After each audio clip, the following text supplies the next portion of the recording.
Hello, my dear friends. I hope you all are great and doing good in field of computer. तो आज हम एक language सीखने वाले हैं. It is very much similar to Hindi, English, Urdu, Marathi, Japanese except. तो ये लैंग्वेज बहुत हद तक अपनी जो हम लैंग्वेज से कम्युनिकेट करते हैं उसी के सिमिलर है, लेकिन ये लैंग्वेज आज जो हम सीखने वाले हैं इससे हम कंप्यूटर से कम्युनिकेट कर सकते हैं. ये लैंग्वेज कंप्यूटर कैपेबल है अंडरस्टैंड करने के लिए. हमारी हिंदी इंग्लिश नहीं समझ पाएगा, लेकिन the language which computer understand is called programming language. तो आज हम प्रोग्रामिंग लैंग्वेज के एक टाइप का वो टाइप को सीखने वाले हैं. तो चलिए आगे देखते हैं वो टाइप है क्या. तो जैसे आप मेरी स्क्रीन में देख पा रहे होंगे, ये यहाँ पे पड़ा है पाइथन. तो आज हम प्रोग्रामिंग लैंग्वेज जो सीखने वाले हैं उसका नेम है पाइथन. वो पाइथन नहीं जो स्नेक होता है, not that Python, but the language. So programming language easy simple word में क्या होती है? Programming language is the language which computer is capable to understand.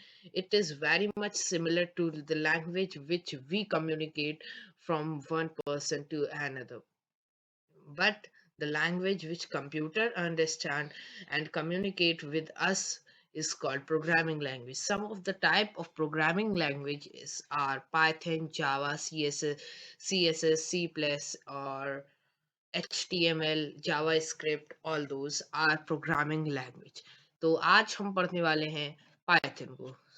So let's get started with chapter number 1, Introduction to Python.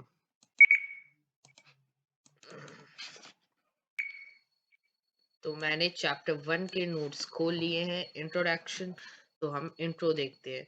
Python was release Python was created by Guido van Rossum. ये थे Python के creator. और कहें Python को create करने वाले, जैसे भगवान ने हमें बनाया है इसी तरह पाइथन को ग्यूडो वैन रॉसम ने बनाया था. और it was first first release on 1991. ये पहली बार 1991 में इंट्रोड्यूस की गई थी हमारे इंटरनेट में और कंप्यूटर में. और ये एक हाई लेवल प्रोग्रामिंग लैंग्वेज है. और जो पाइथन को प्रैक्टिस करता है उसे हम बोलते हैं पाइथनिस्ट. तो आज से आप लोग जो लोग सीख रहे हैं वो बन चुके हैं पाइथनिस्ट. Congratulations to all. You guys are now known to be Pythonists. रूबरू हो चुके हैं. तो नेक्स्ट देखते हैं इसकी पॉपुलैरिटी का क्या रीजन है. जिससे अमिताभ बच्चन, ऋतिक रोशन, शाहरुख खान पॉपुलर है, उसी तरह ये लैंग्वेज भी उतनी ही पॉपुलर है.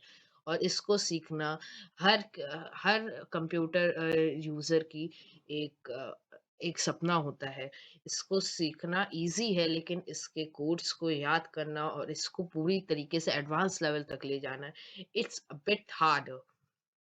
But beginner level is easier. तो आप लोग अगर मेरे वीडियोस देख रहे हैं, you guys are gonna easy you guys easily go through this language. तो अब देखते हैं पाइथन की पॉपुलैरिटी का reason. It is free to use. ये बिल्कुल फ्री है, इसके लिए कोई पैसा नहीं देना पड़ता. सामान खरीदने जैसे पैसा नहीं देना पड़ता है, फ्रीली यूज़ कर सकते हैं. Software quality is better than other languages. और जो इसकी सॉफ्टवेयर क्वालिटी होती है वो ज़्यादा ही बेटर होती है as compare to other computer languages. Because of smaller code and less lengthy setup, it also have developer productivity. Smaller code, इसमें लेंदी कोड नहीं होते जावा स्क्रिप्ट की तरह. इसमें छोटे छोटे कोड होते हैं जिससे बिगिनर कंप्यूटर यूजर को इजी होता है. जो प्रोग्रामिंग में बिगिनर आया है, नया नया फ्रेशर है, उसको इजी होता है यूज करना. उसके बाद है program are very much portable. और इसके प्रोग्राम बहुत ही ज़्यादा पोर्टेबल होते हैं. It support library. और जो ये लैंग्वेज है, ये लाइब्रेरी सपोर्ट करती है for constructing website, numeric program, scientific program and building games.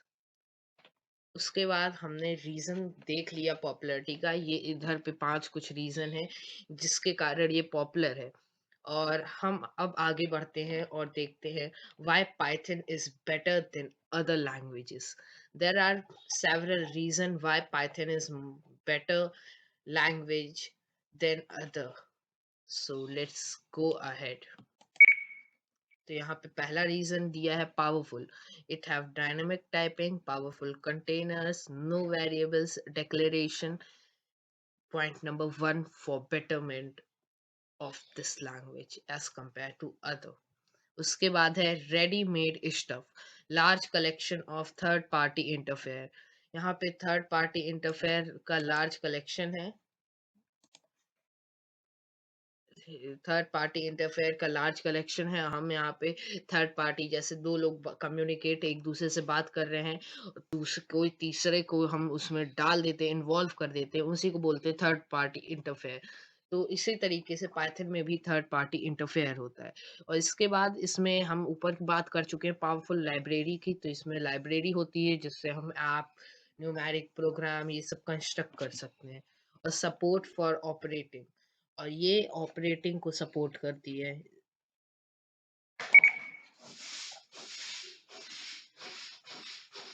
Interactive programming experience, इसका इंटरैक्टिव प्रोग्रामिंग एक्सपीरियंस होता है दूसरी लैंग्वेज के कंपेयर में. दूसरी जावा वगैरह में बोरिंग लगने लगता है एक टाइम पे, because they it have lengthy program. और इसके छोटे प्रोग्राम हमारे लिए जो फ्रेशर होते हैं उनके लिए इंटरैक्टिव होते हैं.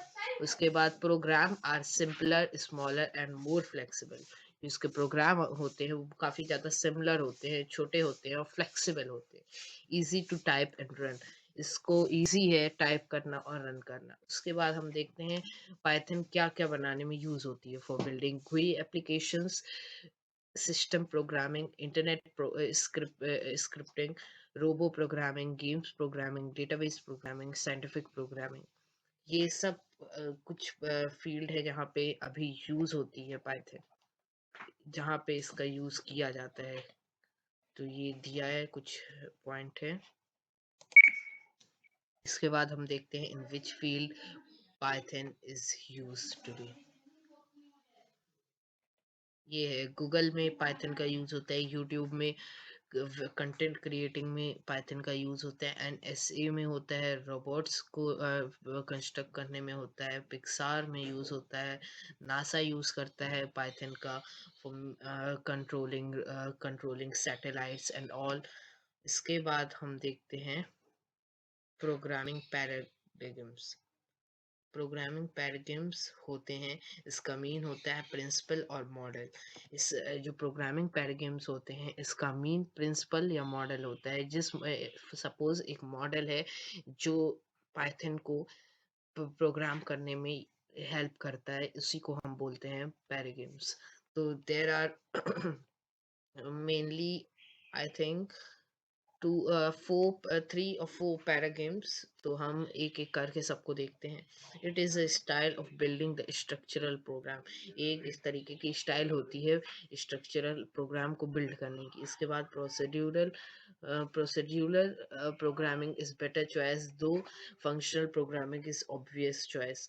जो यहाँ पे मॉडल होते हैं दो तरीके, प्रोसीड्यूरल एंड फंक्शनल. तो फंक्शनल ऑब्वियस चॉइस है, बट बेटर चॉइस है हमारे प्रोसीड्यूरल. इसके बाद हम देखते हैं functional programming model. It decomposes a problem in a set of function. It provides a source of logic in program and having side effect on other variable. इसका side effect होता है other variable पे, but it decomposes the set of function. It decomposes a problem in a set of function. ये जो problem को कुछ function में क्या कहते हैं डिकम्पोज कर देती है. इसके बाद इसमें लॉजिक यूज होता है प्रोग्रामिंग के लिए. इसके बाद it is also called declarative programming paradigm as coding है डन इन एक्सप्रेशन. इसको हम डिक्लेरेटिव प्रोग्रामिंग कहते हैं क्योंकि यहाँ पे जो कोडिंग होती है और प्रोग्रामिंग होती है वो एक्सप्रेशन के थ्रू डन की जाती है या पूरी की जाती है. इसके बाद procedural programming model. It has solved the problem of implementing one statement at a time. It focuses on the statement. It is often known to be imperative programming, which highlighted a statement. और जो ये होती है इसको हम imperative programming कहते हैं, model कहते हैं, क्योंकि ये स्टेटमेंट पर ज़्यादा फोकस करती है और ये वन स्टेटमेंट एट टाइम वाली इम्प्लीमेंटिंग प्रॉब्लम को भी करती है। इसके बाद है object oriented programming model. Here object interacts with one just a second with one another by sending messages to each other. यहाँ पे जो ऑब्जेक्ट है वो इंटरेक्ट करते हैं मैसेज सेंड करके। एज हम लोग व्हाट्सएप में एक दूसरे से चैट करते हैं, उसी तरह यहाँ पे भी जो ऑब्जेक्ट होते हैं वो इंटरेक्ट करते हैं by sending messages. For example school है। स्कूल में क्या हुआ, टीचर होता है और स्टूडेंट होता है, वो इंटरेक्ट करता है बाय सेंडिंग मैसेजेस, एक दूसरे को मैसेज सेंड करके वो इंटरेक्ट करता है। उसके बाद हम देखते हैं, इसमें एक और पॉइंट है, ईच ऑब्जेक्ट हैज वैल्यू मतलब state and interfaces as behaviour. इसमें दो तरीके की ऑब्जेक्ट होते हैं, एक होता है स्टेट और एक होता है बिहेवियर। इसके बाद नेक्स्ट देखते हैं, शायद ये लास्ट है, यस, ये है event driven programming model. This is used for making GUI applications. The listener should be able to handle them in a synchronized manner. Here listener is who has interacted by GUI application. जो यहाँ पे listener होता है वो होता है जिसने interact किया है GUI application से। और यहाँ जो ये इवेंट ड्रिवन प्रोग्रामिंग मॉडल होता है, ये जनरली और बेसिकली GUI एप्लीकेशन को बनाने में यूज होता है। तो आज के लेक्चर में इतना ही। अब हम चैप्टर सेकंड देखने वाले हैं, for getting started in next video. इसमें हम एक कोडिंग प्रोग्रामिंग एडिटर को डाउनलोड करेंगे और हम अपना पहला प्रोग्राम लिखने वाले हैं इन फील्ड ऑफ पाइथन। तो please subscribe now for watching like this amazing content. तो ये था पाइथन का चैप्टर 1 एंड पाइथन डे 1। अब कल आएगा video for chapter number 2, getting started. इसमें हम एप्लीकेशन डाउनलोड करेंगे और एप्लीकेशन डाउनलोड करने के बाद उसमें प्रोग्रामिंग करेंगे। उसके बाद हम चैप्टर 3 में देखेंगे, चैप्टर 3 में हम प्रॉपर प्रोग्रामिंग करेंगे और कुछ पाइथन की थ्योरी देखने वाले हैं।